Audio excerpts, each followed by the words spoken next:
On.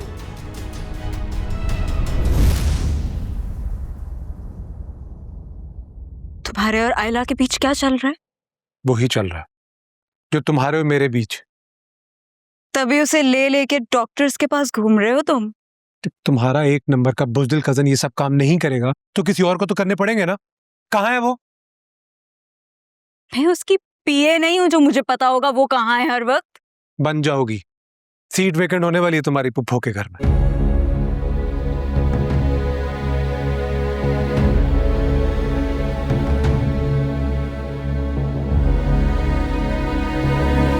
झूठ पर झूठ बोल रहा है वो शामी। मैंने आपको सब कुछ सच सच बताया है। अगर इतनी बड़ी बात तुमने पहले मुझे क्यों नहीं बताई? शर्म आनी चाहिए तुम्हें। गलती हो गई है। आप प्लीज मुझे माफ कर दें। मुझे आयला ने कहा था कि मैं किसी से कुछ नहीं कहूंगा, मगर शामी जानता है सब कुछ, सारा किस्सा जानता है वो। और वो जो कसम खाने को तैयार है, उससे ज्यादा घटियापन वो क्या करेगा? अपनी माँ की झूठी कसम खाने के लिए वो तैयार है। वो ये नहीं जानता कि उसकी ये बुज़दिली आयला के किरदार पे कितने सवाल खड़े कर देगी। मगर आयला को भी तो कुछ अकल करनी चाहिए थी ना। उफ खुदाया, मुझे तो समझ में नहीं आ रहा ये सब कुछ क्या हो रहा है, क्यों हो रहा है, क्या खिचड़ी पक रही है। और मुझे नहीं मालूम हो रहा। बीजान, इंसान से ही गलती होती और आयला शर्मिंदा है अपनी की हुई गलती पे।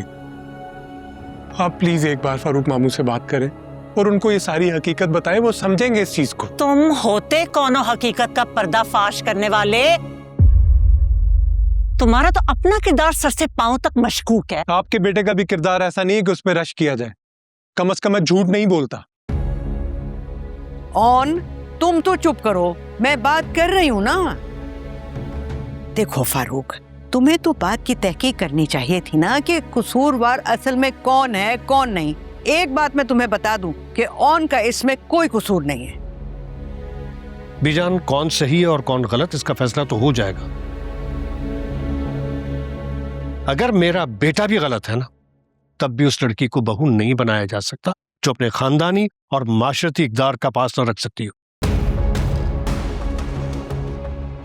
फारूक, हर मामले में औरत ही जिम्मेदार नहीं होती।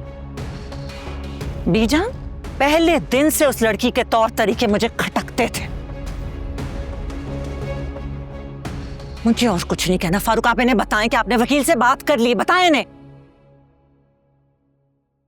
बीजान, मैं डिवोर्स पेपर्स तैयार करवा रहा हूं।